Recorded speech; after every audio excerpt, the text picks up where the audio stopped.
श्रीष्टकुलग्रामदेवताभ्यां नमः। गुरुर्ब्रह्मा गुरुर्विष्णु गुरुर्देवो महेश्वरा। गुरु साक्षात् परब्रह्म तस्मै श्रीगुरुवे नमः। अखण्डमण्डलाकारं व्याप्तं येन चराचरम् तत्पदं दर्शितं येन तस्मै श्रीगुरुवे नमः। गजाननं भूतगणादिसेवितं कपित्थजम्बोफलचारुभक्षणम् उमाशतं शोकविनाशकारकं नमामि विघ्नेश्वरपादपङ्कजं। नमामि विघ्नेश्वरपादपङ्कजं। शान्तं शश्वतमप्रमेयमनघं निर्वाणशान्तिप्रदं ब्रह्मा शम्भुफणीन्द्रसहितमनिशं वेदान्तवेदं विभुम् रामाख्यातगदीश्वरं सुरगुरो मायामनुष्यमहरि वन्देऽहं करुणाकरं नृगवरं गोपालचूडामणि। अतुलितबलधामं हेमशैलं हरिहं दनिजबलिकृशानं ज्ञानिनामग्रगण्यं सकलगुणनिधानं वानराणं मदीशं रघुपतिप्रियभगतं वातजातं नमामि। कस्तूरीतिलकं ललाटपटले वक्षस्थले कौस्तभं नासाग्रे वरमुक्तिका करतले वेणुकरे कङ्कणं शर्वाङ्गे हरिचन्दनं सुलितं कण्ठे च मुक्तावली। गोपालस्त्रीपरिवेष्टितो विजयते गोपालचूडामणि। गोपालचूडामणि आपदामपहर्तारं दातारं सर्वसम्पदां लोकाभिरामं श्रीरामं भूयो भूयो नमाम्यहम्। उल्लङ्घ्यसिन्धो सलिलं सलिलं या शोकवह्ने जनकात्मजाय आदाय तेनेव ददाहलङ्का। नमामि तां प्राञ्जलिराञ्जनेयम्। नमामि तां प्राञ्जलिराञ्जनेयम्। कालिका कालनाशाय दुःखनाशाय मालिकम् भवानी भयनाशाय शत्रुनाशाय चण्डिकम्। देवी प्रपन्नाति हरे प्रसीदा प्रसिद्ध मातर्जगतोऽखिलस्य प्रसिद्ध विश्वेश्वरि पाहि विश्वम्। त्वमेश्वरी देवी चराचरस्य। कृष्णाय वासुदेवाय हरे परमात्मने प्रणतात्कलेशनाशाय गोविन्दाय नमो नमः। प्रणताः क्लेशनाशाय गोविन्दाय नमो नमः। बोले सद्गुरुदेव भगवान की जय। बोले गजानन भगवान की जय। बोले सत्यनारायण भगवान की जय। लक्ष्मी नारायण भगवान की जय। श्रीपति रामचंद्र भगवान की जय। पवन सुत हनुमान की जय। जगज्जननी दुर्गे मैया की जय। शंकर भगवान की जय। बांके बिहारी लाल की जय। सत्य सनातन धर्म की जय। भगवान श्री सत्यनारायण लक्ष्मी नारायण यज्ञनारायण भगवान श्री सीताराम भवानी शंकर हनुमान जी महाराज माँ भगवती जगज्जननी दुर्गा भगवान श्री बांके बिहारी मधुर बिहारी आवाहित और स्थापित देवताओं के चरणों में प्रणाम और वंदन करते हुए सभी भक्तों के सभी संतों के हृदय में विराजमान श्री ठाकुर जी के चरणों में प्रणाम और वंदन करते हुए आप सभी भक्तवती माताओं के हृदय में विराजमान मां भगवती राजराजेश्वरी परम्बा जगदम्बा के चरणों में प्रणाम करते हुए आज षष्ठम दिवस की कथा प्रसंग में इस माघ के पुण्य मास में कल की कथा में आपने श्रवण किया कि देवताओं में श्रेष्ठ भगवान नारायण और सौर मंडल में श्रेष्ठ भगवान सूर्य नारायण, तारा मंडल में श्रेष्ठ बोला चंद्रमा और महीनों में श्रेष्ठ, सभी महीनों में अगर श्रेष्ठ मास किसी को कहा तो वो कहा बोला माघ मास। ये माघ का जो महीना है इस महीने को भगवान स्वयं कह रहे हैं और प्रमाण कौन दे रहे हैं? शंकर भगवान कह रहे हैं। और किससे कह रहे हैं? मां पार्वती से कह रहे हैं, हे पार्वती अगर कोई कहे कि त्रिलोकी में श्रेष्ठ कौन है, भगवान शंकर कह रहे हैं पार्वती अगर मेरे को कोई पूछेगा कि त्रिलोकी में श्रेष्ठ कौन है, देवताओं में श्रेष्ठ कौन है, तो मेरे लिए तो मेरे नारायण श्रेष्ठ हैं। और साथ में कह रहे हैं पार्वती अगर कोई ऐसा बोले कि ग्रह मंडल में श्रेष्ठ कौन, तो मेरे लिए सूर्य नारायण है। और हे पार्वती अगर कोई बोलेगा कि इस जो है चंद्रमा ये रात्रि को कोई बोलेगा कि इन तारों में श्रेष्ठ कौन है, तो शंकर भगवान कहते हैं कि हे पार्वती मेरे लिए श्रेष्ठ चंद्रमा है, क्योंकि तारे तो थोड़ा थोड़ा रोशनी दे रहे हैं। वो चंद्रमा श्रेष्ठ है जो चांदनी फैला रहा है, और वो सूर्य श्रेष्ठ है जो प्रकाश दे रहा है, और मेरे लिए वो नारायण श्रेष्ठ है जो विश्व का भरण कर रहा है। और साथ में कहा हे पार्वती अगर कोई मुझे पूछे कि महीनों में ये 12 महीने हैं, इन महीनों में श्रेष्ठ मास कौन है, तो पार्वती मेरा श्रेष्ठ मास अगर मेरे को कोई पूछेगा तो मेरे लिए माघ मास सबसे श्रेष्ठ है। तो मां पार्वती ने पूछे कि माघ मास क्यों श्रेष्ठ है आपके लिए, तो भगवान कहते हैं पार्वती ये माघ का महीना ही है। अब सुनो, सारे महीनों में ग्रह की चाल जो है लगभग जो है माघ मास में जो है सारे ग्रहों की स्थिति बताई, लेकिन ये माघ मास विशेष इसलिए बताया, बोला यही मास जो है भक्ति को देने वाला है। ये महीना क्या है? बोला भक्ति को देने वाला है। जिसकी भक्ति कभी भी नहीं रही होगी वो टीवियों में आपने आजकल देखा, टीवियों में, अखबारों में, पेपरों में, इस कुंभ की महिमा की वजह से, ये बृहस्पति की गति की वजह से ये माघ मास मेरे लिए श्रेष्ठ है। इसी माघ मास में कोई और महीना नहीं होता है। कुंभ जब भी लगता है तो माघ मास में ही लगता है। क्यों लगता है? बोला वो अमृत का जो घड़ा था ना, जब समुद्र मंथन में से अमृत का घड़ा निकला और उस घड़े को दोनों ने पकड़ लिया था ना, और जो है देवताओं ने, तो वो जब छलका उसकी बूंदें जहां जहां गिरी वहां वहां आज तक जो कुंभ, अर्ध कुंभ, पूर्ण कुंभ और महाकुंभ लगता है। तो हे पार्वती ये जो माघ का महीना है इसलिए मेरे लिए श्रेष्ठ है। और कल की कथा में, अच्छा ये कथा मैंने कल भी कहा था, जो कथा अन्यत्र कथाएं आप देखोगे तो सूत जी और सौनकादिक के बीच का संवाद है, जो भी पुराण है या मार्कंडेय ऋषि का संवाद है। लेकिन ये जो कथा है माघ महत्म्य कथा, ये पद्म पुराण की जो कथा है वो एक जगह नहीं अनेकों जगह चलती है।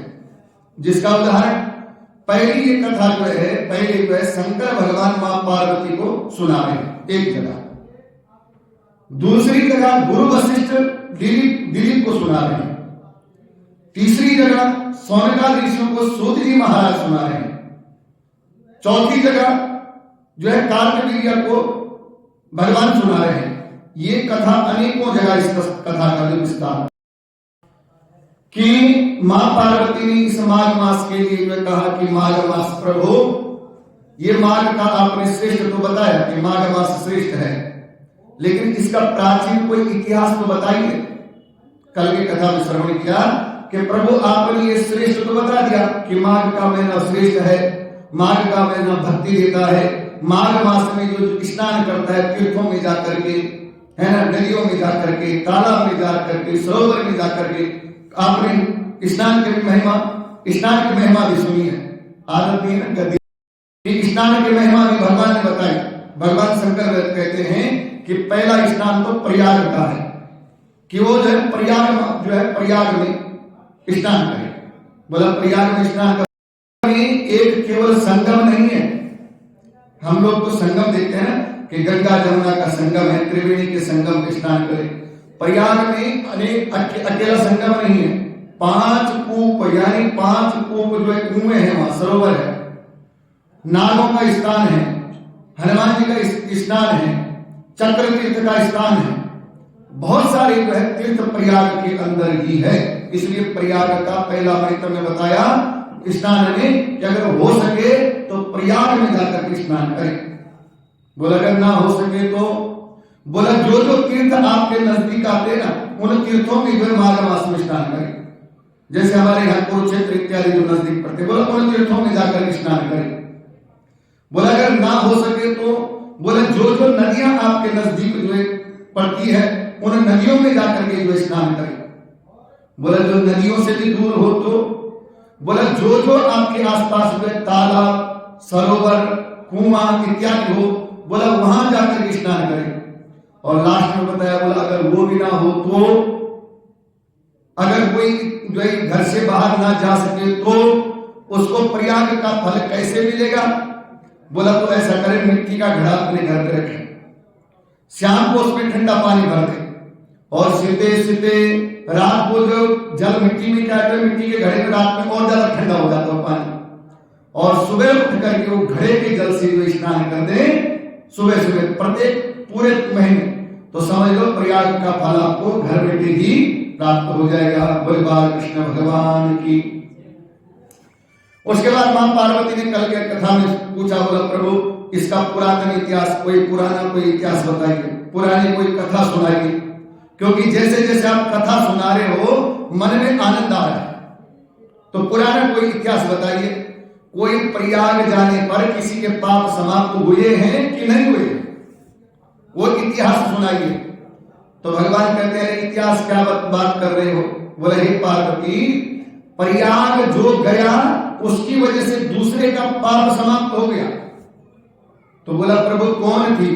तो तब भगवान कहते हैं पार्वती, एक कांचन माली नाम की एक युवती, जो देव अप्सरा, जो कैलाश पर निवास करने वाले कांचन माली, वो कांचन माली एक बार जो है प्रयाग गई स्नान के लिए। और प्रयाग स्नान जब वो गई तो वहां से जब प्रयाग से वो जब जा रही थी कैलाश की तरफ आकाश मार्ग से, तो उसके केस से, जब गीले बाल होते ना, वस्त्र गीले होते हैं तो पानी गिरता है, तो आकाश मार्ग से जब वो जा रही थी तो उसके केस से, वस्त्र से पानी की बूंदें गिरी एक पर्वत पर, और उस पर्वत पर एक राक्षस रहता था। और वो राक्षस जो है उसके ऊपर जैसी ही वो पानी की बूंदें गिरी, उसकी राक्षस वृत्ति, जो अंदर राक्षस वृत्ति, मैंने कल भी बोला, बताया कथा में कि मानव के अंदर ही दानव छुपा हुआ है। दानव कहीं बाहर नहीं है, मानव के अंदर ही दानव है और दानव के अंदर ही मानव है।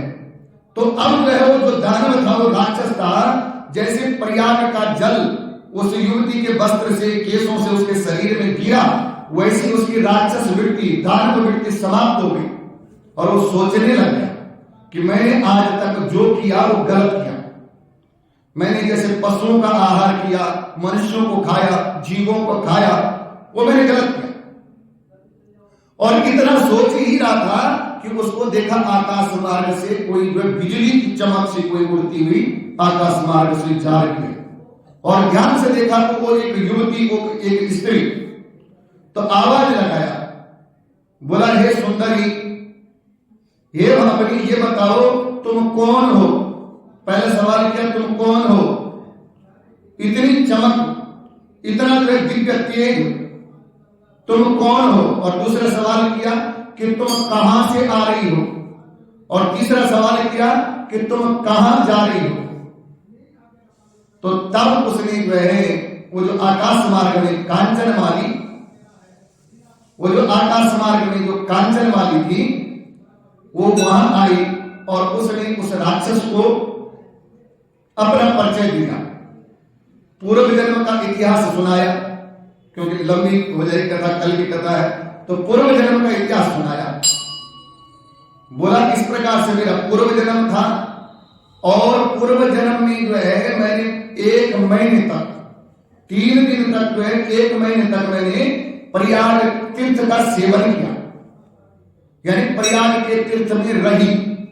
वहां मैंने प्रत्येक दिन त्रिकाल स्नान किया, 3 बार स्नान किया, सुबह का, दोपहर का और शाम का त्रिकाल स्नान किया। और 3 दिन में हुआ क्या उस स्नान का परिणाम कि 3 दिन में मेरे पाप सारे समाप्त हो गए। और 27 दिन में प्रयाग तीर्थ में रहने के कारण से, प्रयाग तीर्थ की सेवा करने के कारण से और प्रयाग में संगम में जल स्नान करने से, बोला 27 दिन में तो जो है मुझे दिव्य देह की अनुभव, यानी मुझे पुण्य उदय हो गए। और बोला उसके बाद जब वहां से यहाँ से मैं गई तो तब मेरे को जन्म मिला, कहां? बोला कैलाश में। और वहां पर मैं पार्वती यानी भगवान शंकर की मामा में पार्वती की मैं सखी हूं। और तब से मैंने नियम बना दिया, मैं प्रत्येक साल प्रयाग जाती हूं और प्रयाग में स्नान करती हूं। और हे राक्षस, मैं आज भी प्रयाग गई थी, मैं आज भी प्रयाग गई थी, प्रयाग स्नान करके आ रही थी, तो वही जल तुम्हारे ऊपर गिरा, इसीलिए तुम्हारा मन शांत हो गया, इसीलिए तुम्हारी वृत्ति सुंदर हो गई, क्योंकि तुम्हारे ऊपर प्रयाग का जल गिर गया। और तुमने पूछा कहां जा रही हो, तो मैं अब भगवान शंकर के दर्शन के लिए कैलाश जा रही हूं। और तब जो उसने परिचय उस राक्षस का पूछा, कांचन वाली ने कहा, हे राक्षस, मैंने अपना परिचय तो बता दिया, अब तुम बताओ कि तुम्हारा परिचय क्या है। तो उस राक्षस ने विस्तार से अपना परिचय कांचन माली को बताया और कांचन माली को कहा कि इतने मेरे पापाचार, अत्याचार, अनाचार मेरे से हुआ, मैंने। और कहां था? बोला काशी में श्रेष्ठ ब्राह्मण था मैं। वो राक्षस बोला, तूने परिचय पूछा, हे कंचन माली, तुमने जो मेरा परिचय पूछा, तो सुनो, मैं काशी में एक जो है विद्वान ब्राह्मण था, और ब्राह्मण के साथ साथ ऐसा वैसा ब्राह्मण नहीं, ऋग्वैदिक ब्राह्मण। एक ब्राह्मण होते हैं जो पूजा पाठ तक सीमित है, एक ब्राह्मण जो वेदों का अध्ययन, जो वेदों पे, एक वेद पे जिनकी पकड़ हो, ये समझ लो कि वो वेद उनके मस्तिष्क में बैठा हुआ है। तो मैं ऋग्वैदिक ब्राह्मण था काशी में, उच्च कोटि का ब्राह्मण था मैं। लेकिन ब्राह्मण होते हुए मैंने कुछ नहीं देखा कि वो दान कहां से आ रहा है। ब्राह्मण जब है तो ब्राह्मण को ये देखना अनिवार्य है कि मैं जो दान ले रहा हूं वो दान शुद्ध है कि नहीं है, मैं जो भोजन कर रहा हूं वो भोजन शुद्ध है कि नहीं है, क्योंकि ये यज्ञोपवीत पहनते हैं, जरियो ब्रह्मसूत्र पहनते हैं। तो ब्राह्मण होकर के भी मैंने जो है ऐसा दान लिया जो दान मुझे नहीं देना चाहिए था। ऐसा दान मैंने भक्षण किया, निंदित कर्म किए, मैंने पाप किए, जिसके कारण से मुझे जो है ये राक्षस शरीर, राक्षस देह प्राप्त हुआ। और साथ में वो राक्षस बोलता है कि हे कांचन वाली, क्योंकि तुम सज्जन हो, अगर दुर्जन होती तो रुकती ही नहीं, लेकिन तुम सज्जन हो, तुमको दया आ गई। एक राक्षस के पास कौन रुकता है? आपको मार्ग में कोई जो है थोड़ा सा हिला हुआ व्यक्ति कहीं मिल जाए तो आप तो डर के मारे भाग जाओगे। तो बोला, हे कांचन माली, तुम सज्जन हो, इसलिए अब मैं तुमसे निवेदन करता हूं। बोला, क्या निवेदन है? बोला, मेरे उद्धार का कोई मार्ग है क्या? उद्धार मतलब मेरा ये राक्षस शरीर छूट सकता है क्या? कोई ऐसा साधन है क्या? क्योंकि मैंने पाप इतने ज्यादा कर दिए, मुझे नहीं लगता मेरा उद्धार होगा। स्वयं में उसको अनुभव हो रहा है वो राक्षस बोला कि मुझे नहीं लगता कि कोई भी पूजा पाठ यज्ञ जप मेरा उद्धार कर सकता है। इसलिए हे कांचन वाली, तुम क्योंकि सज्जन हो, क्योंकि तुम जो है देव तुल्य हो, तो तुम मुझे ये बताओ कोई साधन है कि मेरे जो है पाप समाप्त हो जाए? कोई साधन है कि जो मेरी राक्षस देह समाप्त हो जाए? तो कांचन वाली को उस पर दया आ गई। दयार्थ भाव से कांचन वाली ने आगे उससे कहा कि हे राक्षस, हे मित्र। पहले राक्षस कह रही थी, यहां पर उसकी भावना देख करके देखा कि ये जो है ऐसा व्यक्ति नहीं था, ये राक्षस नहीं था, लेकिन कर्मों के कारण से इसको राक्षस होना पड़ा। तो आज कांचन माली कहती है कि हे मित्र सुनो, आज मैं तुम्हारा उद्धार तो जरूर करूंगी। क्या करूंगी? मैं तुम्हारा उद्धार जरूर करूंगी। और उसी समय कांचन माली ने हाथ में जल लिया और संकल्प किया कि मैंने जो प्रयाग स्नान का जो मेरा पुण्य है, क्योंकि प्रत्येक साल प्रयाग का स्नान करने जाती है माघ महीने में, तो बोला प्रयाग स्नान का जो मेरा पुण्य है उसका तीसरा हिस्सा मैं आज इस दानव को, इस राक्षस को देती हूं।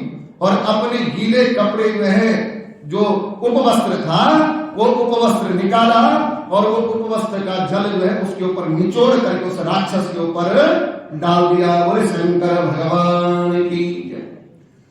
जैसे ही महाराज को जो है उपवस्त्र का जल वो राक्षस के ऊपर गिरा, वो राक्षस शरीर वही छूट गया और उसको दिव्य शरीर की प्राप्ति हो गई। ऐसा लग रहा है कि मानो कोई देवता सामने आ गया हो, इंद्र की तरह दिव्य तेज। और उसी समय एक विचित्र बात क्या हुई? बोला उसी समय देवलोक से एक विमान आ गया, देवगण आ गए और वो जो राक्षस था पहले वो दिव्य देह धारण करके उस विमान पर बैठ गया। तो जैसे ही जा रहा था तो तुरंत उसने रोक दिया, वो जो राक्षस था पहले उसने रोका, बोला रोको। और जाते जाते कांचन माली को कहा, हे कांचन माली, तुम धन्य हो,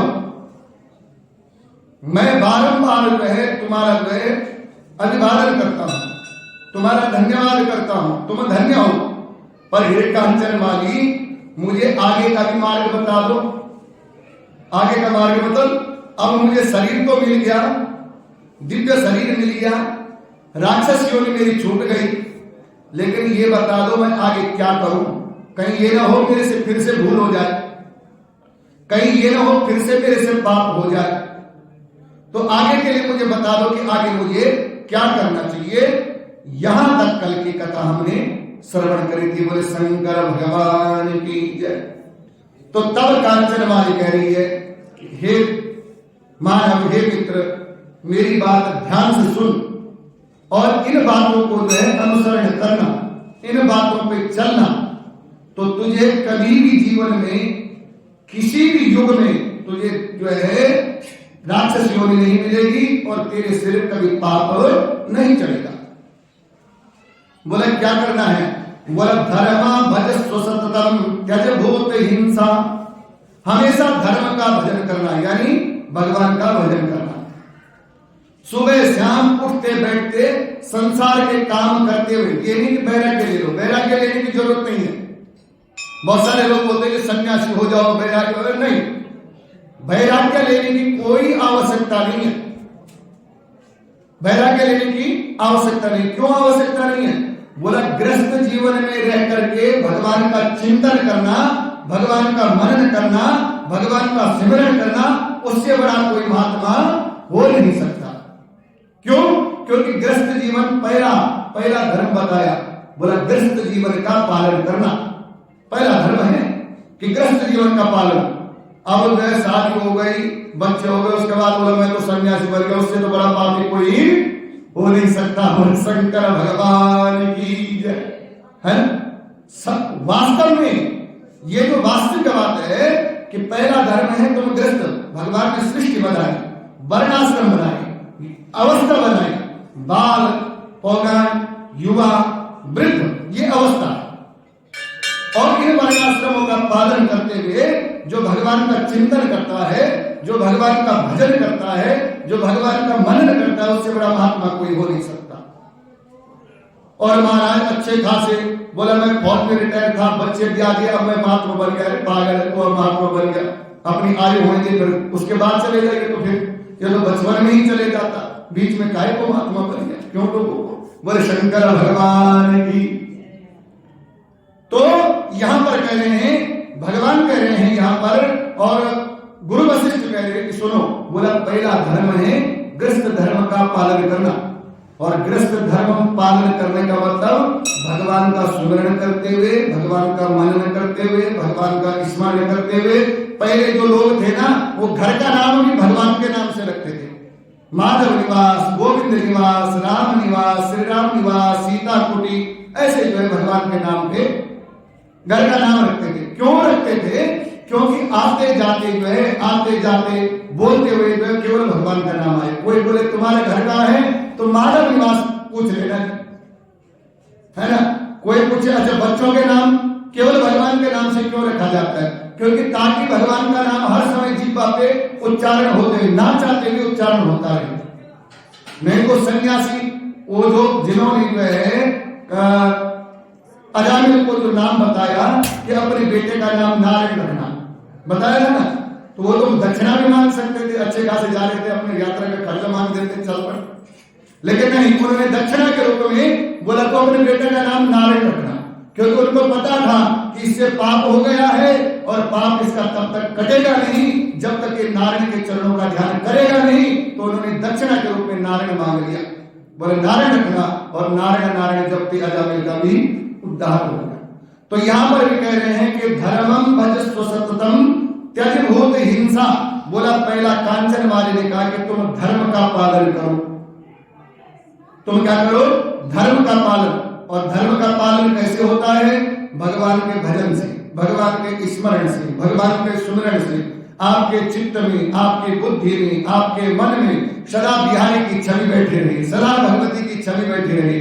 जब आप आंख बंद करो तो बिहारी की नाना किरदार आपकी आंखों में करें। वो कब करेंगे? जब उस बिहारी से, उस परमात्मा से, उस परमेश्वर से प्रेम हो जाएगा। तो जब प्रेम होगा तो क्या, जैसी आंख बंद करे कभी वो जो है राज सिंहासन वाली जो छवि आपके सामने आ जाएगी, कभी जो है गोवर्धन वाली छवि आपके सामने आ जाएगी, कभी माखन चोर की छवि आपके सामने आ जाएगी। क्यों?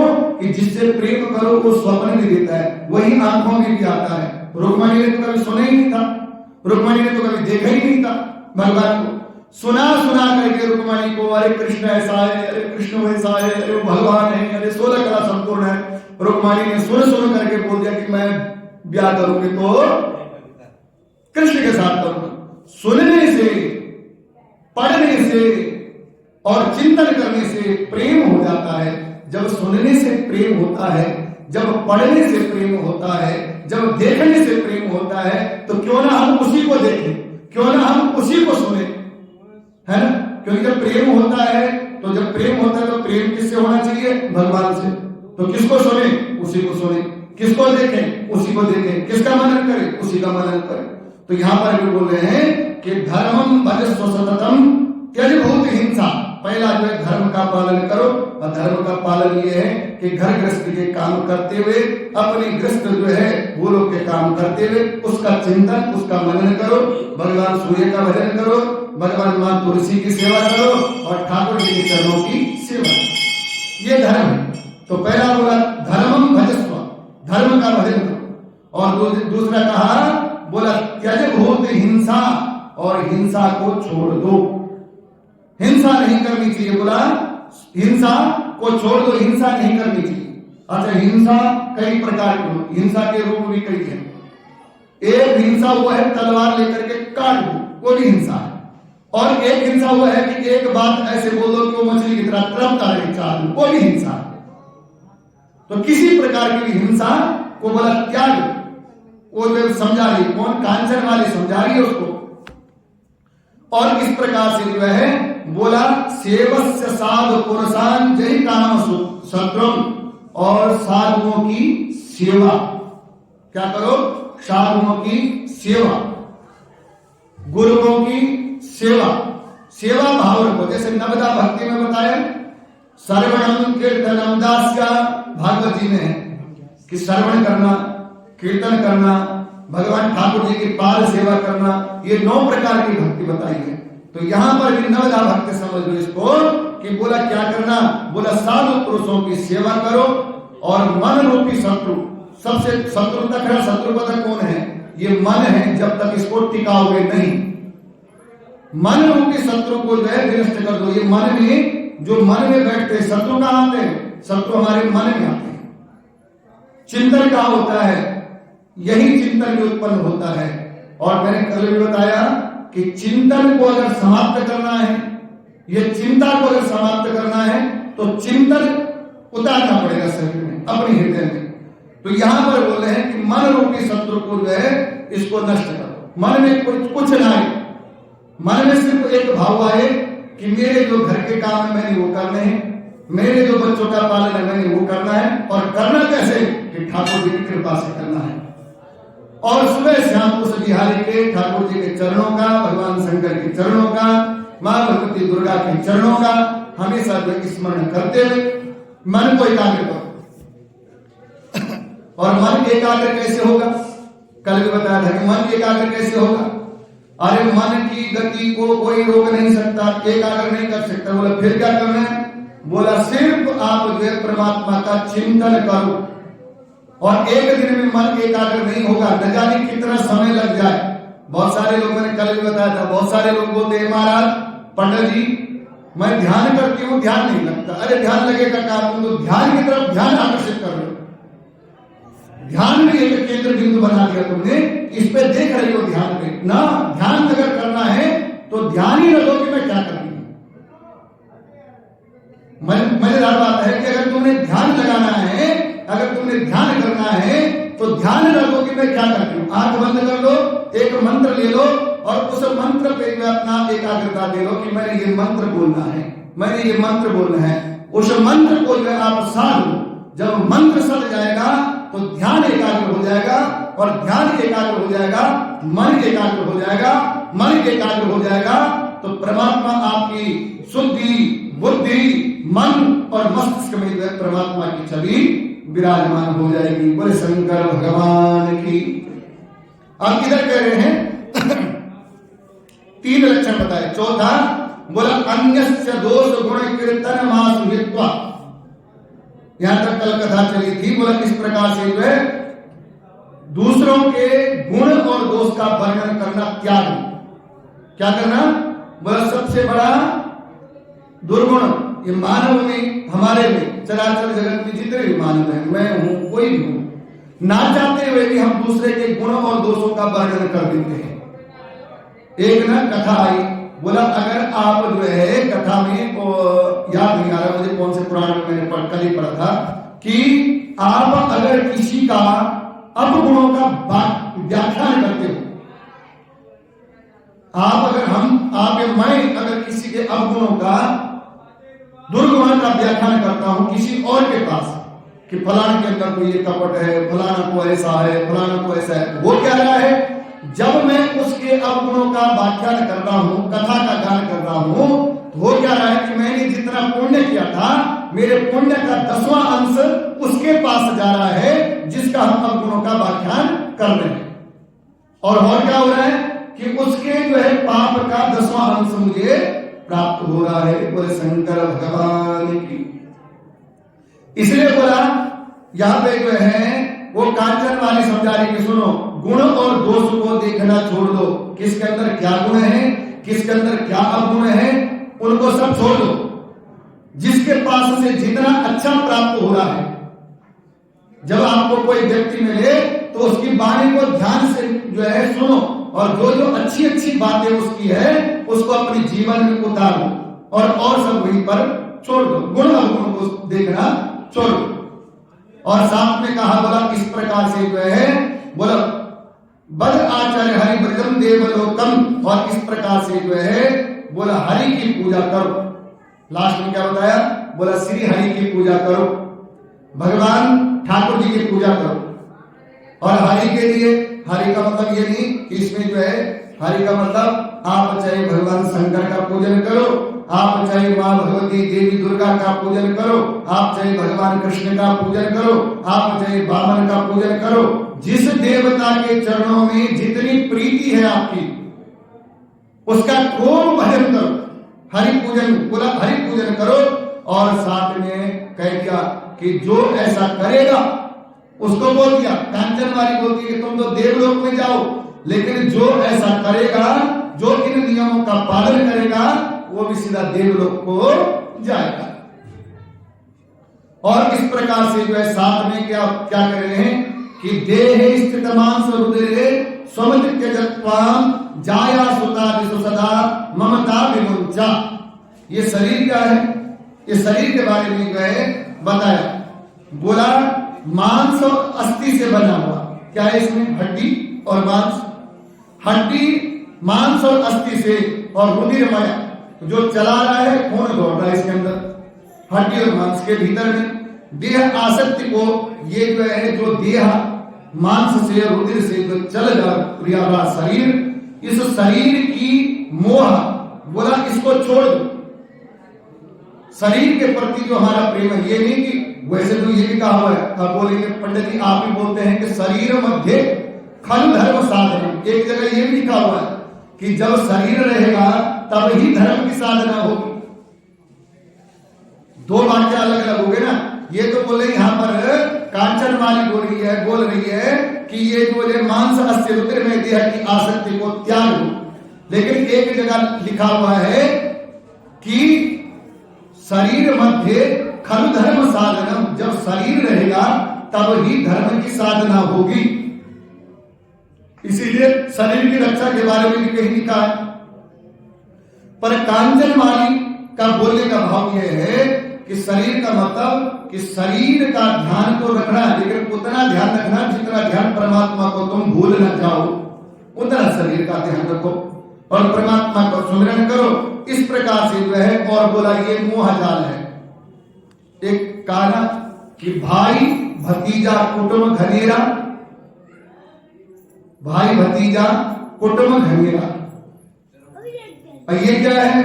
ये ममता रूपी जाल है। ये क्या है? ममता रूपी जाल है। भाई भतीजा कुटुंब घनेरा, लास्ट में बोलते हैं अंत काल मेरे बंधे कोई नहीं तेरा। क्यों नहीं है? कि अंत काल में तो सिर्फ वो है जो हमने भजन कर दिया, अंत काल में तो वो है जो हमने परमात्मा की शरणागति ले ली, वो साथ में जाएगा और कोई साथ में नहीं जाएगा। इसीलिए मोह करो, आपके जो नियम है, आपके जो कर्तव्य है, उन कर्तव्यों का निर्वाह करो। बाल गोपाल का जो है पालन पोषण करो, अच्छी शिक्षा प्रदान करो, अच्छे संस्कार प्रदान करो, लेकिन उनको ये कर्म करते हुए ये ना हो जाए कि आप परमात्मा की शरणागति भूल जाओ, ऐसा न करो। तो यहां कह रहे हैं, बोला पत्नी पुत्र आदि ममता, इस ममता को छोड़ दो, बहुत ज्यादा ममता, बोला इस ममता को छोड़ दो। और इस जगत को, बोला क्या कहा कि ये जो है जगत है, इस जगत को आप जो है क्षण भंगुर समझो।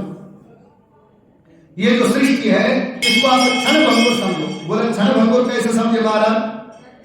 क्षण भंगुर का भाव होता है कि एक क्षण का जो जगत है, तो एक क्षण का जगत तो हमारी तो उम्र इतनी हो गई, तो क्षण भंगुर कैसे समझे? और बोले क्षण भंगुर इसलिए कि इस श्वासों का भरोसा क्या, श्वासों का भरोसा कोई ना कोई। सुबह जो है रात को सोया था कि सो ही रह गया, उठा नहीं, चलते चलते जो श्वास रुक गई, बैठे बैठे श्वास रुक गई, तो क्षण मात्र का है ना ये संसार। तो क्षण भंगुर जो है बोला, इसको जो है सृष्टि को क्षण भंगुर समझो कि न जाने परमात्मा ने जब तक श्वास दी है तब तक भगवान का भजन कर लो, न जाने कब वो श्वास समाप्त हो जाए। इसलिए परमात्मा का चिंतन सदा करो। इस प्रकार से जो है और योग निष्ठ होकर के वैराग्य भाव से प्रेम करो, अपने मन को वैराग्य में लगाओ। वैराग्य का मतलब कर्म, मैंने पहले भी समझाया, कर्म करते हुए वैराग्य, गृहस्थ में रहते हुए वैराग्य। इस प्रकार से जो भाव से बोला भगवान का भजन करना। और साथ में कह दिया कि हे कांचन वाली बोली, बोला हे मित्र, जो तुमने मेरे से उपदेश कहे थे ना, वो उपदेश मैंने तुम्हारे को बता दिया। तुम्हें क्या करना चाहिए? धर्म का संचय करना चाहिए, सदपुरुषों की सेवा करनी चाहिए, साधु पुरुषों की सेवा करनी चाहिए, है ना, परमात्मा का चिंतन करना चाहिए, हिंसा तुम्हारे हाथों से नहीं होना चाहिए, परोपकार पुण्याय पापाय परिपीडनम। भागवत जी में श्लोक है। भागवत जी का सार किसी ने पूछा, वेद व्यास जी को पूछा कि ये जो है श्लोक, हाँ भागवत जी का सार है। बोला परोपकार पुण्याय अष्टादश पुराणेषु व्यासस्य वचनम द्वयम्। 18 पुराण में व्यास जी ने 2 वचनों को प्रधानता दी। पूरे 18 पुराण लिखे, एक पुराण नहीं 18 पुराण लिखे व्यास जी, और 18 पुराणों में से व्यास जी ने 2 वचनों को जो है महत्व दी। 2 वचनों को बोला कि मानवों के लिए ध्यान रखो, अगर तुम इन 2 वचनों में चलोगे तो तुम्हारा कल्याण होगा। क्या कि अष्टादश पुराणेषु व्यासस्य वचनम द्वयम्। पहला वचन क्या बोला? बोला परोपकार पुण्याय। बोला हमेशा परोपकार करते रहो, वही पुण्य है। जितना हमारे हाथों से परोपकार हो जाए, समझ लो कि हमारा बैंक बैलेंस बन रहा है। बैंक बैलेंस मतलब है ना, तो समझ लो हमारे हाथों से जब परोपकार जब होता रहा है तो समझ लो कि उससे बड़ा पुण्य कोई हो नहीं सकता है। और दूसरा पापाय परिपीडनम। क्या? पापाय परिपीडनम। हमारे हाथों से अगर किसी को, अगर हमारी वाणी के द्वारा, हमारे शरीर के द्वारा, हमारे कर्म के द्वारा अगर किसी को पीड़ा होती है तो समझ लो कि आज मेरे खाते में बहुत बड़ा पाप आ गया। पहला परोपकार करते जाओ तो पुण्य संचय होगा, और हमारे मन, वाणी और कर्म के द्वारा अगर किसी को पीड़ा पहुंच गई तो समझ लो कि हमारे खाते में पुण्य जो है पाप जुड़ गया है, और वो पाप कहीं न कहीं हमारे को संताप देगा, वो पाप कहीं न कहीं हमारे को पीड़ा देगा। इसलिए 2 वचनों पे हमेशा अटल रहना, हमेशा परोपकार करते रहना है, और दूसरा जो है हमेशा ध्यान रखना है कि हमारे मन के द्वारा, हमारी वाणी के द्वारा, हमारे कर्म के द्वारा किसी को पीड़ा न हो, इस चीज का हमेशा ध्यान रखना है। बोले बाल कृष्ण भगवान की जय। अब वो कह रही है, कांचन वाली कह रही है, मित्र तूने मुझे कहा था कि मुझे क्या करना चाहिए, मैंने बता दिया तुझे क्या करना है। अब आगे जब भी तुझे जन्म मिले तो धर्म का संचय करना, पुण्य करना, साधु पुरुषों की सेवा करना, तीर्थों की सेवा करना और भगवान का भजन करना। अगर तू ऐसा करेगा तो तेरा जीवन सफल हो जाएगा। तू ही सफल नहीं, तेरा जीवन सफल हो जाएगा। इस प्रकार से तुम अब स्वर्ग सुख पूर्वक स्वर्ग को जाओ। तो जब इस प्रकार से उसने कहा तो अब वो राक्षस जिसको दिव्य देह मिल गई, वो राक्षस ने कांचन वाली के सामने हाथ जोड़े, और हाथ जोड़ करके वो राक्षस बोलता है कि हे कांचन वाली, तुम धर्मनिष्ठ और तपोनिष्ठ हो। धर्मनिष्ठ यानी जो धर्म में निष्ठा रखता हो, जो धर्म में प्रेम रखता हो, उसको धर्मनिष्ठ कहते हैं। ऐसा मेरा भाव है। तो बोला तुम धर्मनिष्ठ और तपोनिष्ठ हो कांचन वाली, तुम्हें मेरा बारंबार प्रणाम है। तुम्हारे शरीर में लोभ न हो और दुखियों का तुम ऐसे ही दुख दूर करो। वो राक्षस बोल रहे, हे कांचन वाली, जो तुमने आज मेरे लिए किया कोई नहीं कर सकता, क्योंकि मुझे उम्मीद नहीं थी, जो मैंने जितने पाप किए मुझे उम्मीद नहीं थी कि मेरी कभी सदगति होगी, लेकिन तुमने वह मुझे सदगति दिला दी। तुम सदा ऐसी ही बनी रहो जैसी तुम हो, तुम्हें कभी शरीर के प्रति लोभ न हो, और तुम्हारे द्वारा ऐसे ही हमेशा लोगों का कल्याण होता रहे, ऐसी मैं कामना करता हूं। और इस प्रकार से कांचन वाली से कहकर राक्षस वो जो है स्वर्ग लोक को चला गया। और जब वो स्वर्ग लोक को चला गया, इतने में ये जो कथा, ये जो प्रसंग जो चल रहा था इनके बीच में, ये स्वर्ग लोक से देव कन्याएं देख रही थी, स्वर्ग लोक से देव स्त्रियां देख रही थी कांचन वाली क्या करेगी इसके लिए। लेकिन जब कांचन वाली ने एक राक्षस का उद्धार करवा दिया अपने पुण्य कर्मों के द्वारा, तो जितनी देव पत्नियां थी, जितनी देव कन्या थी, वो स्वर्ग लोक से भर भर के पुष्प ले आई और कांचन माली के ऊपर आज उन्होंने पुष्प की वर्षा की। बोले बालकृष्ण भगवान की। क्योंकि अपना पुण्य कोई नहीं दे सकता। कोई हमें बोले कि जो कुछ तुमने आज तक कमा दिया सब कुछ दान कर दो, तो नहीं हो सकता। और वो कमाया हुआ धन, कमाया हुआ दिखता है। धन जो कमाया हुआ है हमें पता है, मैंने 5 लाख 4 लाख 3 लाख घर, ये मेरा बैलेंस है, ये मेरा घर है, यहां मेरी कोठी है। लेकिन महाराज धर्म कमाना कोई शौक की बात नहीं, उसके लिए शरीर को तपाना पड़ता है, शरीर की गति को जो है मजबूत करना पड़ता है। और कांचन माली ने बिना सोचे ही वो सब जो है, वो जो उसने धर्म का संचय किया था, पुण्य क्या था, वो पुण्य को राक्षस को दे दिया और राक्षस का उद्धार हो गया। देव पत्नियां और देव कन्याएं प्रसन्न हो गई, पुष्प वर्षा की कि हे कांचन माली, हम देव पत्नी होकर के भी, हम देव कन्या होकर के भी इतना पुण्य नहीं कर पाई, इतना परोपकार नहीं कर पाई, और तुमने एक क्षण नहीं लगाया, तुमने कितना बड़ा परोपकार कर दिया। तुम्हें धन्य हो, तुम क्या हो, तुम धन्य हो। और इस प्रकार से पुष्प वर्षा की और कांचन माली बड़ी हर्षित हुई, प्रसन्न हुई कांचन माली। और सारी देव कन्याएं और देव पत्नी, जो देव पत्नियां थी, वो आज उतर करके कैलाश में आई। और जो देव पत्नी जो है कभी कांचन माली को मिली भी नहीं थी, आज आकर के उसके गले से आलिंगन सावली जो है ब्रह्माणी ने, रुद्राणी ने, लक्ष्मी ने, सरस्वती ने आकर जो कांचन माली को गले से मिलकर के आलिंगन किया और बारंबार जो है उस कांचन माली को धन्यवाद दिया। बोले बालकृष्ण भगवान की जय। और वो कांचन माली जो है सीधा कहां गई, कैलाश में चली गई। अब वह देव कन्याएं, जो देव कन्याएं थी, जो कैलाश में रहने वाली जितनी देव कन्याएं थी, वो भी आकर के बार बार धन्यवाद देती कांचन माली को कि ये जो पर्वत है इस पे हम कभी जा नहीं सकती थी, क्योंकि यह राक्षस था। लेकिन जो राक्षस था उसका तुमने उद्धार कर दिया, तुम बारंबार धन्यवाद के पात्र हो। और इस प्रकार सुनकर कांचन माली उस दान के द्वारा प्रसन्न होकर के वह कृत्य कृत्य हो गई और वो कैलाश को चले गई। अब वह गुरु वशिष्ठ कहते हैं राजा दिलीप से, हे दिलीप, ये जो संवाद है, गुरु वशिष्ठ कह रहे हैं कि हे दिलीप को कि हे राजा, ये जो संवाद है कांचन माली का और राक्षस का, जो मनुष्य इसको भक्ति भाव से सुनता है, इस संवाद को, इस कथा को, इस प्रसंग को जो भक्ति भाव से सुनता है, उसको कभी वे कोई रोग पीड़ा बाधित नहीं करती। रोग पीड़ा एक राक्षस का रूप है ना, तो उसे कभी रोग पीड़ा जो है बाधित नहीं करती। और साथ में वह जो अत्यंत धार्मिक हो जाता है, यानी उसके हृदय में भक्ति महारणी जो है प्रवेश कर जाती है। बोले बालकृष्ण भगवान की जय। अब जो है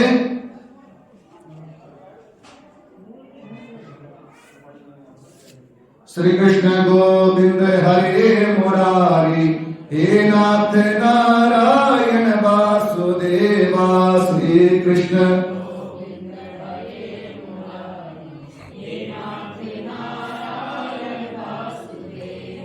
हे नाथ नारायण वासुदेवा, हे नाथ नारायण वासुदेवा। इधर से कांचन माली की कथा जो है गुरु वशिष्ठ ने सुनाई, तो राजा दिलीप ने कहा, महाराज मैंने एक कथा और भी सुनी। बोला क्या सुना? बोला मैंने ये भी सुना कि कोई 5 कन्या, 5 कन्याओं की कथा सुनी मैंने कि कोई 5 कन्या थी, उनको भी श्राप मिला था। कौन थी वो 5 कन्या? किसकी बेटी थी वो 5 कन्या? और उन्हें श्राप क्यों मिला और उनका उद्धार कैसे हुआ? कौन कह रहे? राजा दिलीप। ये महाराज मैंने 5 कन्याओं का वर्णन सुना है कि 5 कन्याएं थी और उनको श्राप मिला और बाद में उनको सदगति मिली। तो महाराज वो 5 कन्या कौन थी? किसकी बेटी थी वो 5 कन्या? और श्राप क्यों मिला और उनका उद्धार कैसे हुआ? जब इस प्रकार से पूछा तो तब जाकर के जो है गुरु वशिष्ठ कहते हैं दिलीप सुनो, ये जो पंच कन्याओं का वर्णन है इसके बारे में बताए हे दिलीप। सुख संगीत नाम का एक गंधर्व है, सुख संगीत गंधर्व आपको जानते हैं, तो बोले सुख संगीत नाम का गंधर्व की कन्या जिसका नाम है प्रमोदनी, और ये पांचों कन्या आपस में सहेलियां हैं। सहेलियां आपको पता ही है ना। तो ये सुख संगीत नाम का जो गंधर्व है उसकी गंधर्व की कन्या का जो है नाम है प्रमोदनी, और एक गंधर्व है सुशील। एक ही गांव की बात है, सतयुग की बात। पहले सुख संगीत की कन्या का नाम बोला प्रमोदनी, और सुशील की पुत्री का नाम सुशीला। सुशील गंधर्व की जो है कन्या है वो सुशीला, और साथ में स्वरवेदी की पुत्री, एक गंधर्व है स्वरवेदी, दो कन्या हो गई सुशीला और प्रमोदनी, और तीसरा जो है स्वरदेवी की पुत्री जिसका नाम है सुस्वरा, और तीसरा गंधर्व है चंद्रकांता, और चंद्रकांता की जो बेटी है उसका नाम है सुतारा, और पांचवा सुप्रभा नाम का गंधर्व है उसकी बेटी का नाम है चंद्रिका। ये पांचों कन्या आपस में मित्र हैं, सहेलियां हैं, और श्रेष्ठ नाम उन अप्सराओं के हैं। वो जो कन्याएं गंधर्व की जो बेटी वो अप्सरा, अब वो जो है पांचों कन्या सुंदर जो है श्रेष्ठ नामों से अप्सराएं, पांचों कुमारियां समान अवस्था की। वो जो कन्या वो जो गुड़िया थी वो एक ही अवस्था की, लगभग किसी की 6 महीने, कोई 2 महीने होते ना, ऐसे मित्र तो ऐसे ही होते अपने अपने आयु के। पहले का आपने देखा होगा तो अपने अपने आयु के ग्रुप चलते थे, 5वीं 6वीं क्लास वाले बच्चे अलग, 8वीं 10वीं वाले अलग, 12वीं 13वीं अलग, है ना। तो जब पढ़ने की अवस्था होती है, क्योंकि एक अवस्था तक जो है एक अवस्था तक जो अवस्था देखी जाती है। अब आपने देखा होगा जब आप पढ़ते होंगे, ये अनुभव की बात है, ये भाव की बात है, जब आप पढ़ते हैं ना उस समय अवस्थाएं देखी जाती है। वो जैसे 10वीं वाले कोई 10वीं वाले बच्चे होंगे ना, वो 8वीं वाले तो छोटा है, बोले बाल कृष्ण भगवान की जय। तो उसी प्रकार से यहाँ पे कह रहे हैं कि ये जो पंच कन्या है, ये जो 5 गंधर्वों की बेटियां हैं, ये जो है 5 जो है अप्सराएं हैं, वो लगभग एक ही अवस्था की है, और सुंदर इतनी पांचों, बोला इतनी सुंदर है कि चंद्रमा से निकली हुई चंद्रिका के समान सुंदर, जिससे चंद्रमा से निकलने वाली किरण होती है उसकी सुंदरता का वर्णन कर सकते हैं कोई, कितनी सुंदर है। तो इतना सौंदर्य से युक्त और 5 कन्या कौतुक बसात मतलब मजाक में उन्मीलन यौवनम कांता बल्लीवानम पल्लवे। अब इधर क्या कह रहे हैं, ये तो हो गया, बोला कौतुक बसात मजाक में सब मिलकर के जो एक बार बैसाख के महीने में, बैसाख का महीना था, बैसाख के महीने में मंदार पुष्प के एक वन में खेलते खेलते चली गई 5 कन्या, और कन्या भी अब जो है वो युवा हो मतलब यौवन अवस्था की तरफ जा रही है 5 कन्या, और वो मंदार के वन में एक बार भ्रमण के लिए 5 कन्या निकली।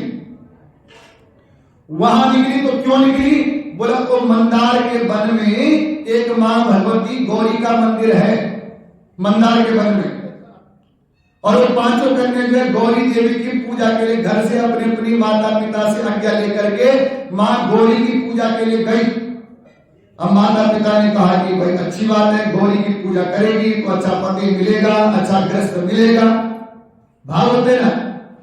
उसका जो है जब किसी का विवाह में विलंब बताती है तो गौरी के मंत्र का जो है जाप होता है, कात्यायन महामाये महायोगिन अधीश्वरी नंद गोप सुते देवी पति में कुरुते नमः। जिस कन्याओं का विवाह न हो ना वो गौरी के इस मंत्र का जाप करे। क्या, कात्यायन महामाये महायोगिन अधीश्वरी नंद गोप सुते देवी पति में कुरुते नमः। हे मां भगवती, हे जगज्जननी, हे परमेश्वरी, हे भगवती कात्यायनी महामाये महायोगिन अधीश्वरी, सभी योगिनियों की मालिक तुम ही हो महायोगिन अधीश्वरी, नंद गोप सुते देवी।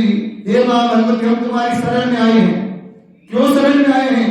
बोला मां ऐसी कृपा करो कि नंद गोप सुते देवी, जैसे नंद का बेटा है ना नटखट तारे, नंद गोप सुते देवी पति में कुरते नमः, जैसे नंद का बेटा है बाल कृष्ण है श्री कृष्ण, वैसा पति मुझे मिल जाए। बोले बाल कृष्ण भगवान की। तो ये गौरी का जो है स्त्रियों के लिए, कन्याओं के लिए गौरी पूजन तो वैसे भी प्रधान बताया है। तो अब वो जो अप्सराएं हैं, वो गंधर्व कन्याएं हैं, अपने माता पिता से आज्ञा ली। जब मंदार वन में गौरी माता की पूजा के लिए जा रहे हैं, तो माता पिता ने जो है आज्ञा दी कि जाओ। अच्छा, वहां पर जो है अच्छोद नाम का सरोवर है वहां पे, वो मंदार के वन में। तो सारे सब अपने अपने वस्त्र लेकर के गए कि वहीं स्नान करेंगी, वहीं से पुष्प जो है, मंदार का वन है तो फूल भी वहीं मिल जाएंगे, और वहीं से पुष्प ले आकर के मां भगवती गौरी का पूजन करेंगे। और अपने अपने माता पिता की आज्ञा से और वो मंदार वन में चले गए। अब उस मंदार वन में मंदिर तो है, लेकिन मंदिर के बाहर स्वर्ण कांति वाले सब पार्वती देवी की उन्होंने एक मूर्ति और बना दी बाहर, पांचों कन्याओं ने।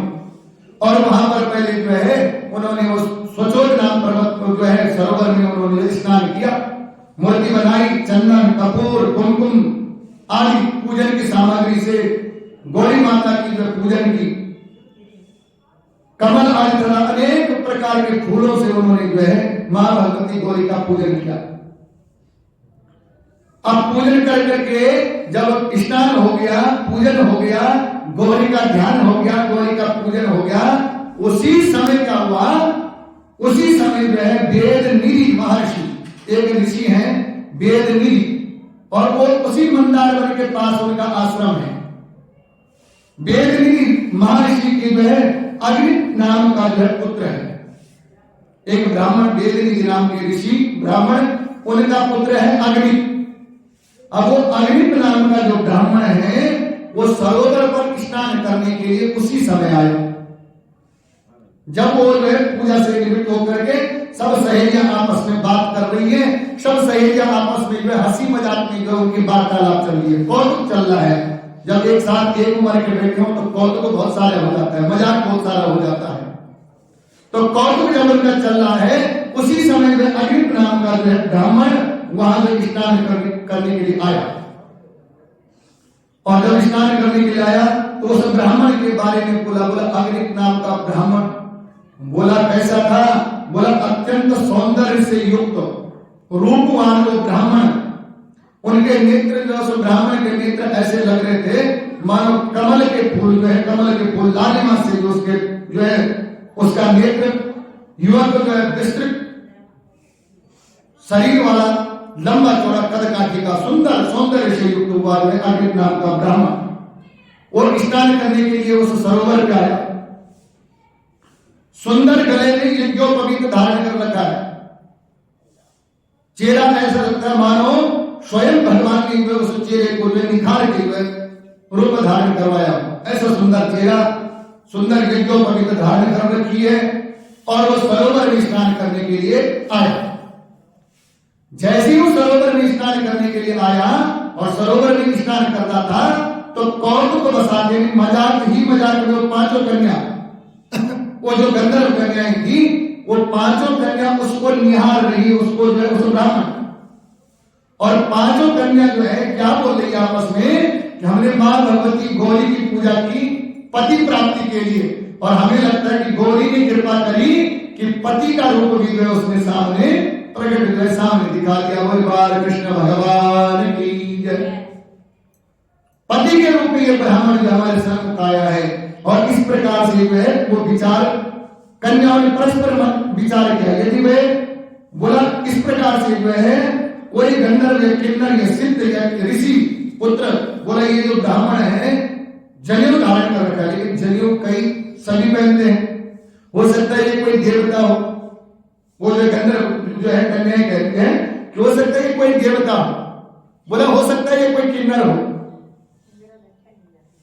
बोला हो सकता है माता जी को बाहर बोले बालकृष्ण भगवान की जय। हाँ, चल के चले जाएंगे अपने आप। बोले श्री कृष्णचंद्र भगवान, फोन करो, बोले बालकृष्ण भगवान की जय। श्री कृष्ण गोविंद हरे मुरारी, हे नाथ नारायण वासुदेवा, हे नाथ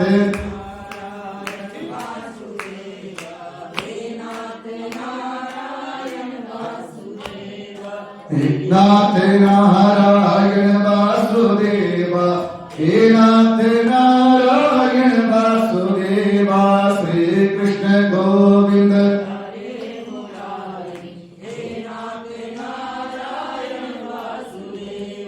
हे नाथ नारायण वासुदेवा, हे नाथ नारायण वासुदेवा। वो गंधर्व कन्या आपस में विचार कर रही है। कोई बोले, एक बोल रही हो सकता है कोई देवता हो, स्नान के लिए आया हुआ है। तब तक दूसरी कह रही ना ना ना ना, हमें नहीं लगता कि देवता यहाँ क्यों आएगा स्नान करने के लिए। तो दूसरी कह रही है कि ये कोई सिद्ध पुरुष है जो स्नान के लिए आया हुआ है। बोलो ना, तीसरी बोले नहीं नहीं ये कोई किन्नर। अच्छा, किन्नर का भाव यहाँ उनको दूसरा बात, किन्नर और किन्नर ये देवता है ना। तो हो सकता है किन्नर हो कोई जो स्नान के लिए आए हैं। और कोई तब तक चौथी बोले ना ना, किन्नर देव क्यों आएंगे यहाँ। हो सकता है ये ऋषि पुत्र है कोई जो स्नान के लिए आया है। कोई दूसरा बोला ना, ऋषि इतने दूर से कहां से आएंगे। बोला कोई श्रेष्ठ मनुष्य होगा, स्नान के लिए आया होगा। लेकिन तब पांचों फिर कह रही है अरे जो भी हो, हमने गौरी का पूजन किया और परमात्मा की कृपा से ऐसा लगता है कि पति के रूप में हमें वर्ण हमारे लिए श्रेष्ठ है। बोले बाल कृष्ण भगवान की जय। अब जो है सब आपस में चर्चा कर रही है। वो पांचों की पांचों बोलने लगी हमने मन ही मन में इसको वर्ण कर लिया, यानी हमने पति के रूप में इसको स्वीकार कर लिया। चाहे कोई देवता हो, चाहे कोई किन्नर हो, चाहे कोई सिद्ध हो, चाहे कोई मनुष्य हो, लेकिन हमने तो मन ही मन में इसको स्वीकार कर लिया कि ये हमारा पति है। इस प्रकार से वे पांचों कहने लगी, ब्रह्मा विष्णु शिव आदि देव प्राचीन सिद्ध। इसके पास वो ब्राह्मण के पास जाना था पांचों कन्याओं ने। जब तक वहां जाना था तब तक वो वहां से अदृश्य यानी वहां से चला गया। बोले बालकृष्ण भगवान की। और तब तक अपने घर चला गया ब्राह्मण। परेशान हो गए पांचों कन्या, गंधर्व कन्याएं, पांचों अप्सराएं परेशान हो गई। ये दिखा तो था लेकिन गया कहां। अब मन ही मन में रहे वो परेशान हो गए, जो है जो अंदर ध्यान हो गए राजन अपनी योग बल से जो है। अच्छा, वो अंदर ध्यान क्यों हुआ? क्योंकि वो जो कन्या थी वो जो बात कर रही थी वो सब सुन रहा था। उसने सब सुन लिया कि ये कन्या क्या बात कर रही है। और अपने तपोबल से, अपनी योग बल से जब उसने देखा कि ये तो यहां आ जाएंगे मेरे पास, तो अपने तपोबल से, योग बल से जो वहां से अंतर ध्यान हो गया, चला गया। अब पांचों कन्याओं को दसों दिशाएं शून्य दिखाई देने लगी। क्योंकि जब कोई कामना पूर्ण हो जाए और कामना में पूर्ण होते होते रह जाए तो उनको जो दसों दिशाएं जो शून्य दिखने लगी और मन ही मन उदास हो गई। आपस में विचार कर रही है कि अभी तो यही था लेकिन अभी गया कहां। आवाज मारती है कि अगर तू यहां नजदीक है कहीं, अगर हमारी बातें सुन रहा है तो प्रकट हो जा। लेकिन बहुत देर हो गई, वो जब नहीं मिला तो पांचों कन्याएं, वो गंधर्व कन्याएं जो पांचों के पांचों अपने अपने घर की ओर आ गए।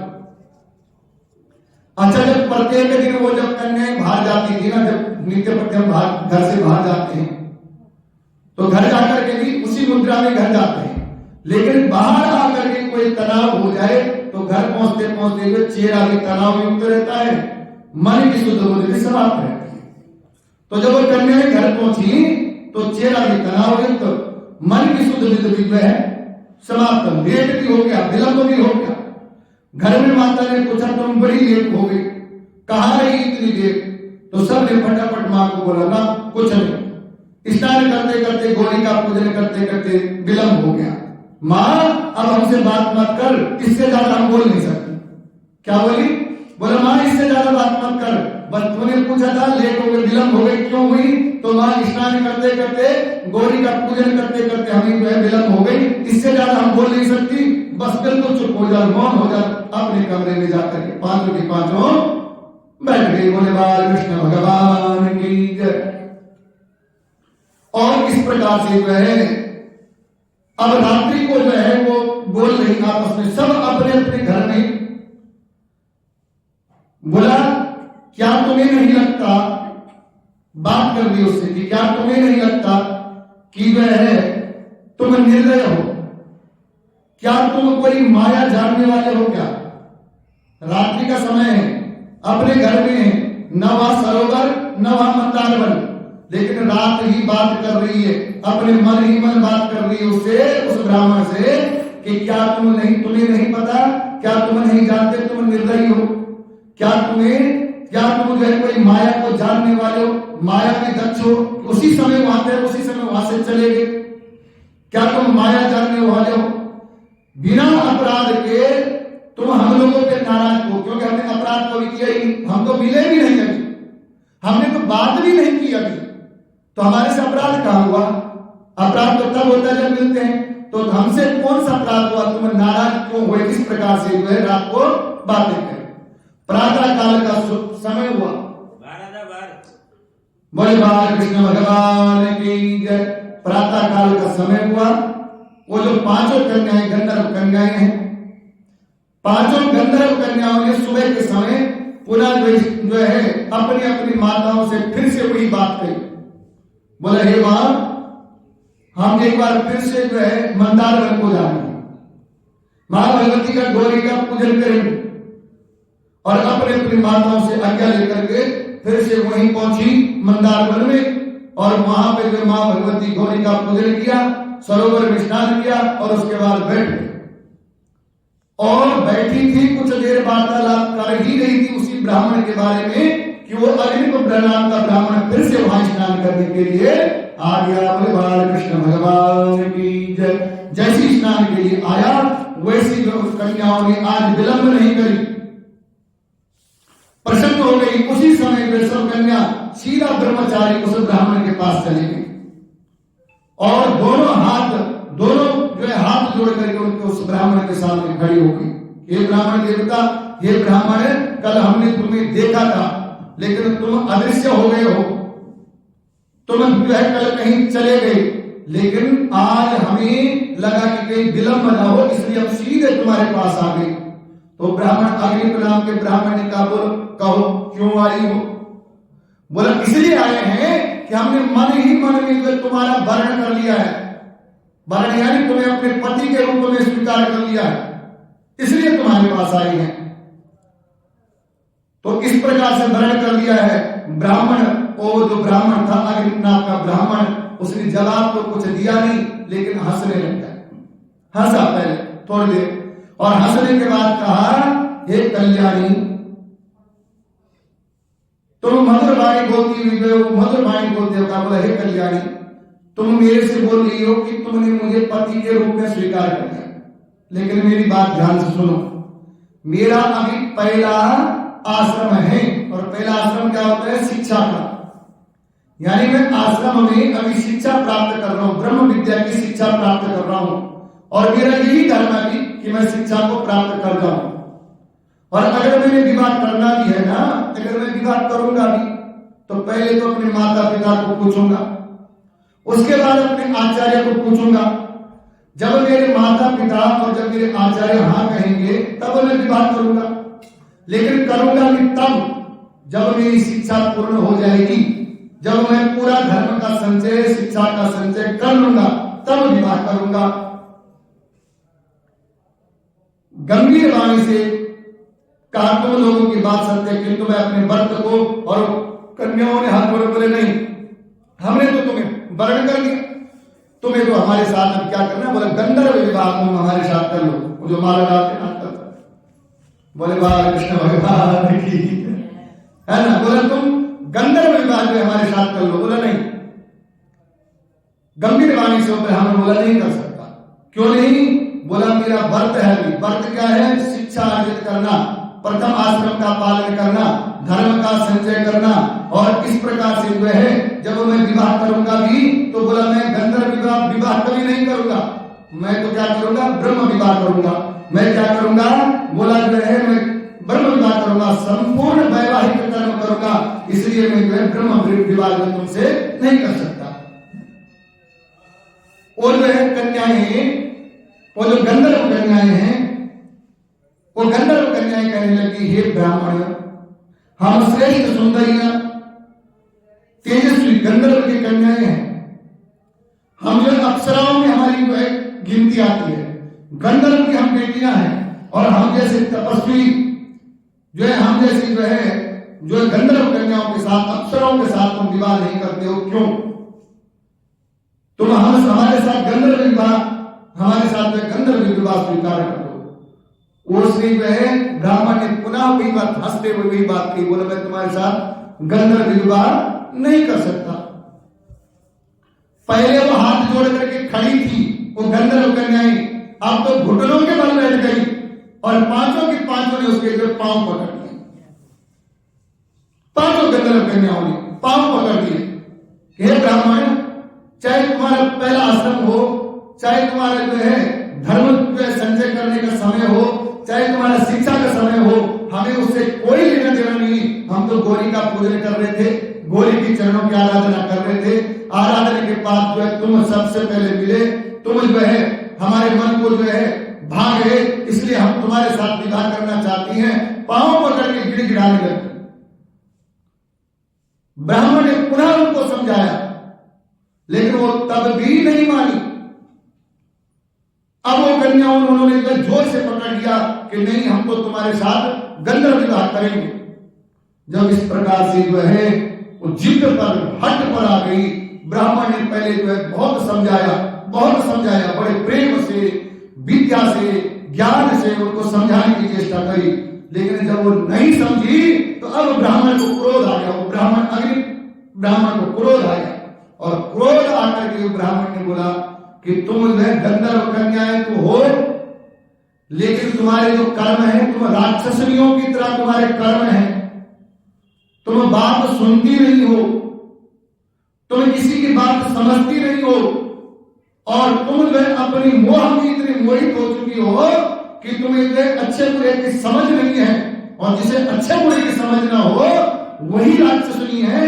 तुम राक्षसनी जैसे हो, जाओ मैं तुम्हें श्राप देता हूं कि तुम पांचों की पांचों राक्षसनियां बन जाओ। बोले बालकृष्ण भगवान की जय।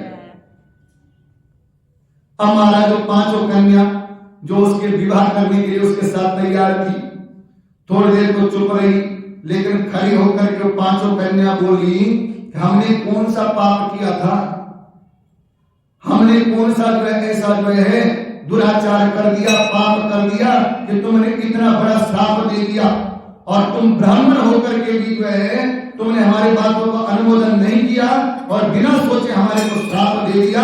हम भी तुम्हें श्राप देते हैं कि तुम भी राक्षस हो जाओ। बोले बालकृष्ण भगवान की जय। और पांच कन्याओं ने उसको श्राप दिया, वो भी उसी समय राक्षस बन गया ब्राह्मण पुत्र, और गंधर्व कन्याएं पांचों के पांचों वहां राक्षस बन गई। बोले श्री कृष्णचंद्र भगवान की जय। और इस प्रकार से जब वो राक्षस बन गई, घर कहां से जाना था, जो घर से आई थी वो तो वहां विकराल बन गई, माता पिता है उनके डर के मारे भाग गए, ये कौन थी है। अब जो है वो जो पांचों कन्याएं हैं, ब्रह्मचारी पूरे कन्याओं के माता पिता रो रहे हैं, और गुरु वशिष्ठ कहते हैं दिलीप से कि हे दिलीप, उन पांचों कन्याओं के माता पिता रो रहे हैं, क्योंकि पता ही क्या माँ बाप को विवाह क्या हुआ, रो रहे हैं बेटी अच्छी खासी हो गई थी, वहां जाकर के राक्षस बन गई।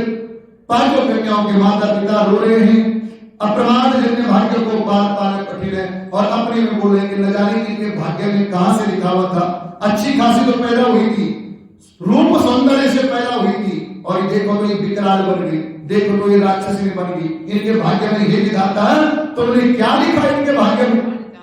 सब रो रहे हैं माता पिता, और उसके पश्चात सभी अत्यंत दुखी होकर के, और वो जो थी ना वो पांचों कन्याएं, वो पांचों कन्या भूख प्यास से अब उस सरोवर के मंदार वन में इधर उधर भटकती है। वो ब्राह्मण पुत्र भी जो है भूख प्यास से इधर उधर भटकता है, क्योंकि राक्षस दानव जिस पेड़ को हाथ लगाते पेड़ ही सड़ जाए, फल की रही दूर की बात, तालाब में हाथ लगाए तालाब सूख जाए। भूख प्यास से बेचैन होकर के आत्मा बन के राक्षस भी बन करके उस मंदार वन में फिर रहे हैं, भटक रहे हैं। बहुत दिनों के बाद, बहुत समय हो गया, पौष मास, पूष समझते ना, पूष का महीना, पौष मास की जो है चतुर्दशी में मुनि श्रेष्ठ लोमस ऋषि कहीं से उस मंदार वन में लोमस ऋषि जो उसी सरोवर में स्नान करने के लिए आए, जिस सरोवर में वो स्नान करते थे। उन ब्राह्मण को देख करके भूख प्यास से जो है व्याकुल एक समूह, वो तो गुट बन गया ना, 4 आदमियों को, 5 आदमियों को, 6 आदमियों को गुट बन गया। वो राक्षस भी थी, उनका तो गुट बन गया सबका। लोमस ऋषि जैसे ही वहां स्नान करने के लिए आए, वो राक्षसनियां, वो पांचों कन्याएं और वो ब्राह्मण पुत्र जो राक्षस बन चुका था, दौड़ते हुए भागते हुए लोमस ऋषि को खाने के लिए आगे। बोले बाल कृष्ण भगवान की। लोमस ऋषि को खाने के लिए आगे मारा। अब खाने के लिए तो आ गए, लेकिन लोमस ऋषि का तेज, तपोर तेज, जिनका कोई तप किया हुआ है, और तपस्वी तो ऐसे होते महाराज जो एक्चुअल तपस्वी हो, उनके हाथ पे जो तपस्वी तो रही दूर की बात, जो गायत्री करने वाले उनके हाथ में कई बार अचानक आप जो है आप स्नान करें, उनके हाथ को स्पर्श कर दो तो करंट जैसे झटका लग जाएगा। बोले श्री कृष्णचंद्र भगवान। तो वो तो लोमस ऋषि है, इतने तपस्वी, जैसे उनकी तरफ से भागते हुए राक्षस को आ रहे थे, आगे रास्ते में रुक गए, क्योंकि उसके तेज बल से वो जलने लग गए। लोमस ऋषि के तेज से जलने लग गए, तो वही रुक गए, कहीं ये ना उनके पास जाकर हम सांप निकल जाए। रुक गए वहीं।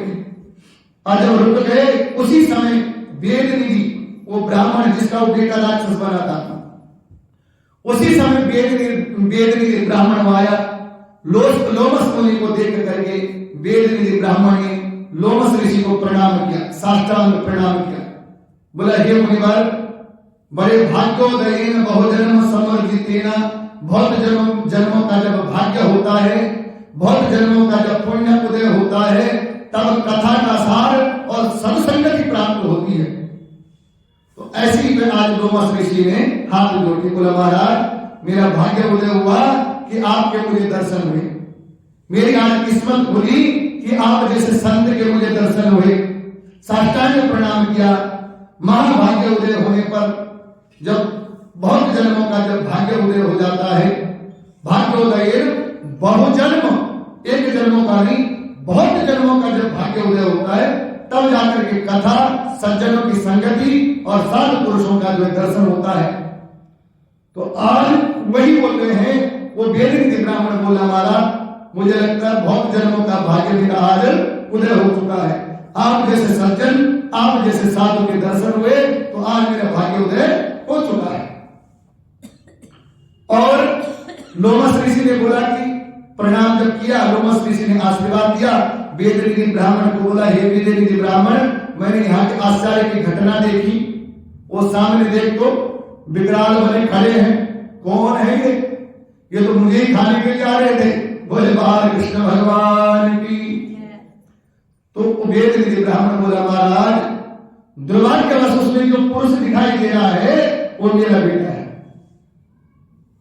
ये मेरा दुर्भाग्य, भाग्य मेरा यह है कि आपके दर्शन हुए, लेकिन दुर्भाग्य मेरा यह है कि सामने जो राक्षस दिखाई दे रहा है वो मेरा बेटा है। प्राचीन सारा अद्भुत वृत्तांत सुनाया।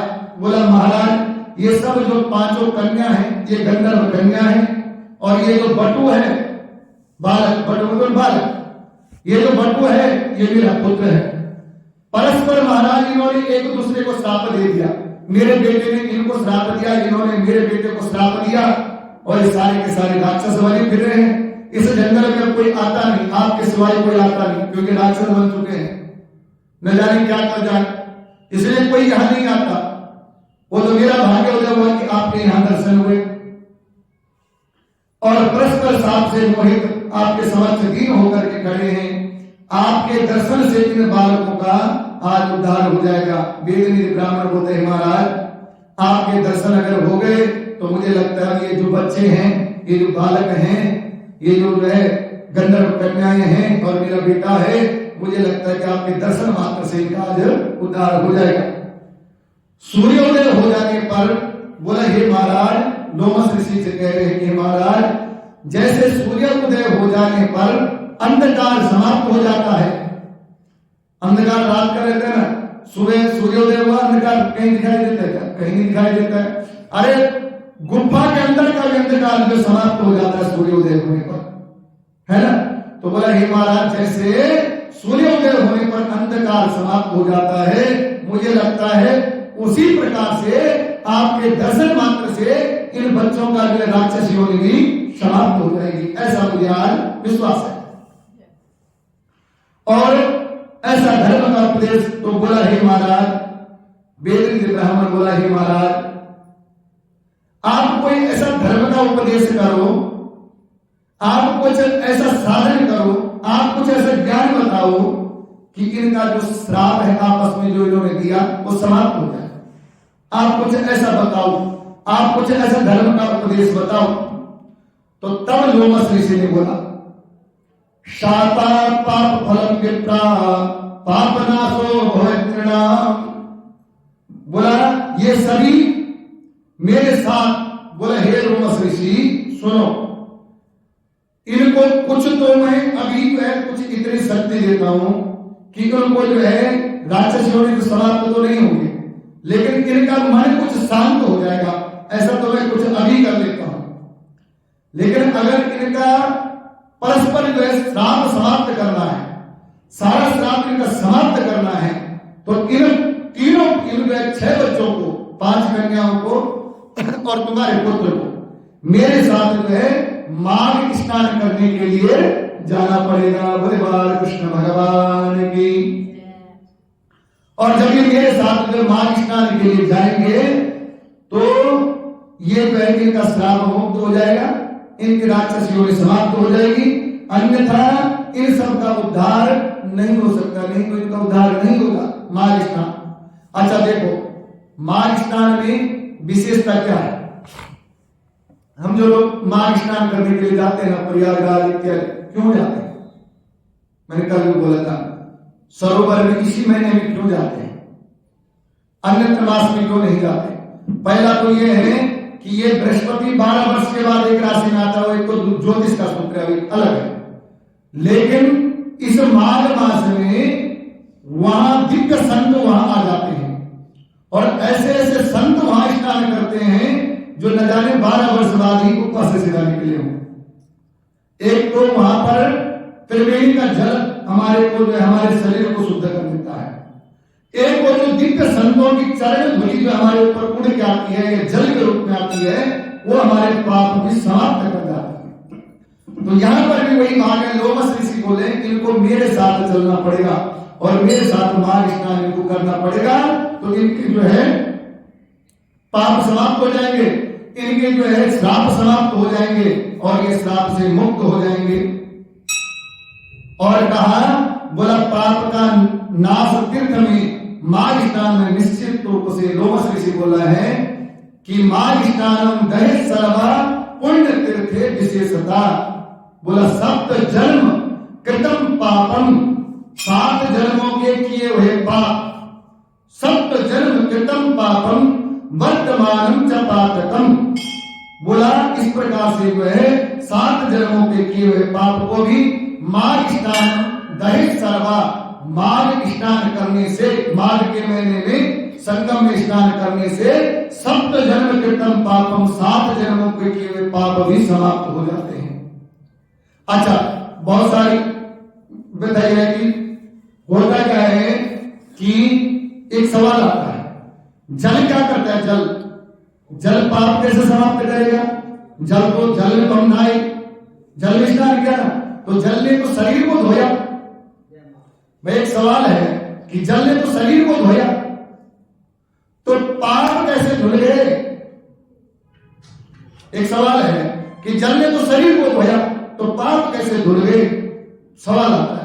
तो महाराज बुखार की गोली तो पेट में गई, सरदर्द की गोली तो पेट में गई, तो सरदर्द समाप्त कैसे हो गया, ये सोचने वाली बात है।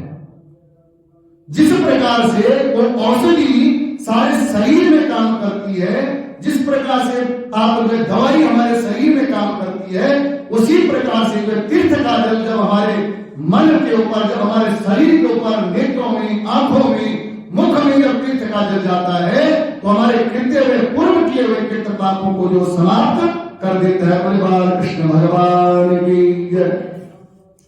और यहाँ पे तो बोला सप्त जन्म कृतम पापम, 7 जन्म का किए हुए पापों को जो है माघ स्नान जो सारा जो समाप्त कर जाता है और हिमालय पर विद्यमान तीर्थों में सभी पापों को विनष्ट कर देता है। अब यहाँ पर बोला वो जो 5 कन्या थी और जो ब्राह्मण पुत्र था लोमस ऋषि के साथ, क्योंकि समय अब जो है आरती का होने वाला है तो इसको कथा को जो समेटते हुए चलते हैं, क्योंकि कथा को तो बहुत विस्तार है, तो कथा को समेटते हुए चलते हैं कि वो जो लोमस ऋषि के साथ वो गंधर्व 5 कन्या और ब्राह्मण पुत्र जो है वो प्रयाग स्नान में गए। उन्होंने प्रयाग में संगम में स्नान किया और उनकी राक्षसी योनि वहां से छूट गई। बोले बाल कृष्ण भगवान की जय। अब स्नान के बोलिए बोला प्रयाग ही जाना, कहीं और भी जरूरी है प्रयाग? बोला जाना तो प्रयाग चाहिए। बोला क्यों जाना चाहिए? बोला क्योंकि तीर्थों का राजा है प्रयाग, इसलिए प्रयाग जाना चाहिए। दूसरा कि गंगा यमुना और सरस्वती का संगम है प्रयाग, इसलिए प्रयाग जाना चाहिए। तीसरा बोला मानस नाम का तीर्थ है प्रयाग में, इसलिए प्रयाग जाना चाहिए। चौथा बोला चक्र नाम का तीर्थ है प्रयाग में, इसलिए प्रयाग जाना चाहिए। पांचवा बोला देखे हुए हनुमान जी की कृपा भी प्रयाग में ही प्राप्त होती है, इसलिए प्रयाग जाना चाहिए। और बोला षष्ठम 7वां बोला बासुकी नाग के कुल के वंश का वही स्थान है, इसलिए प्रयाग में जाना चाहिए, प्रयाग स्नान करना चाहिए।